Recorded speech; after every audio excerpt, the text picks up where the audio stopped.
Today, the United States is the wealthiest and most powerful nation in history. But for over a century after Europeans arrived in the Western Hemisphere, the land that would become this superpower was a vast, heavily forested wilderness that almost everyone completely ignored. Early global power was defined by the Treaty of Tordesillas. Spain and Portugal drew a line down the middle of the map to divide the non-Christian world.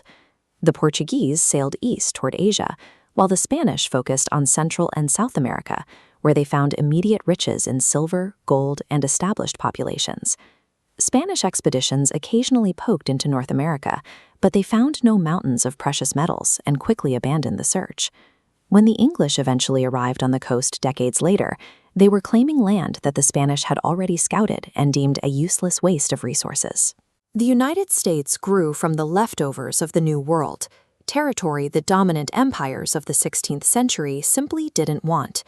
By the mid-1700s, the British colonies had grown to over 1 million people.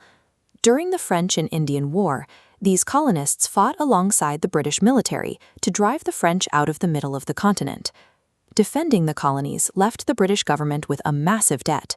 To pay for it, they began taxing the colonists directly. Because the Americans had no vote in the parliament imposing these taxes, the fiscal disagreement escalated into an all-out revolution. American independence began as a specific fiscal reaction to imperial debt, transforming a cluster of colonies into a reluctant new nation. Winning the war nearly ruined the 13 colonies. Without a central government, they functioned as 13 independent, squabbling countries that were only united in name. To prevent a total collapse, the Founding Fathers wrote an entirely new constitution. This established a federal government with enough central authority to bind the fragile states into a single, functional nation. This new republic was immediately squeezed by European powers. Napoleon Bonaparte controlled the Mississippi River, the vital trade artery for American goods, and his plans for a North American empire threatened the country's economic survival. When Napoleon needed cash to fund his wars against Britain, he offered to sell the entire Louisiana Territory. The United States bought it for $15 million, doubling the country's size instantly. This expansion was driven by a demographic explosion. The average family had 7 children, doubling the population every 20 years, creating intense pressure to push westward into new lands. This period established a primary American strategy. The country could achieve massive expansion without going to war by leveraging cash against distracted European empires. This population pressure became an offensive tool. The Mexican government invited Americans to settle in the sparsely populated territory of Texas, but the settlers soon outnumbered the local Mexicans and successfully revolted. When Texas joined the United States, a border dispute triggered a war with Mexico. By the end of the conflict, the U.S. paid $15 million to take the northern half of Mexico, stretching its borders to the California coast. Simultaneously, a diplomatic deal with Britain secured the Oregon Territory. For the very first time, the United States of America controlled a continuous block of land from sea to sea. The drive for land became so extreme that the government passed the Guano Islands Act, allowing citizens to claim any unoccupied Pacific rocks covered in bird droppings to secure a source of fertilizer. However, this rapid growth created an internal breaking point. Every new territory added to the map reignited a deadly debate over whether those lands would allow slavery, an institution the Southern economy relied on, but many in the North viewed as an evil that had to stop. The national tension finally peaked with the election of Abraham Lincoln in 1860.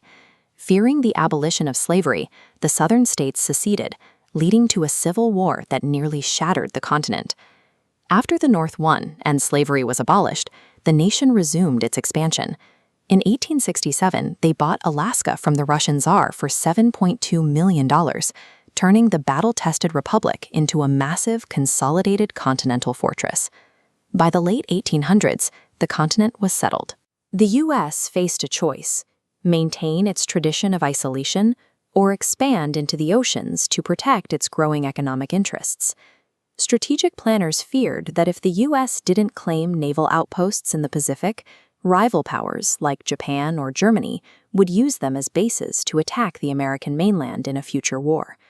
The decisive moment came when the U.S. intervened in the Cuban War for Independence.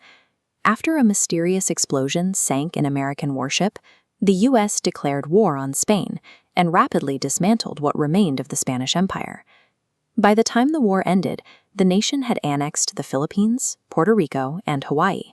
The United States had officially become an overseas empire.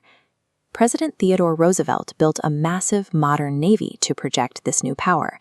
He believed the U.S. should use its military strength to directly influence global politics.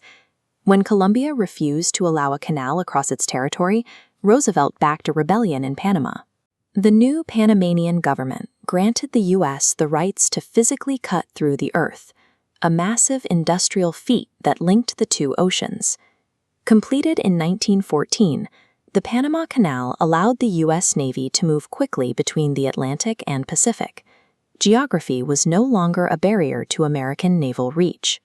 By the eve of the First World War, the once-ignored colonial leftovers of North America had become a world power, wielding a navy and a canal capable of projecting American influence across two oceans.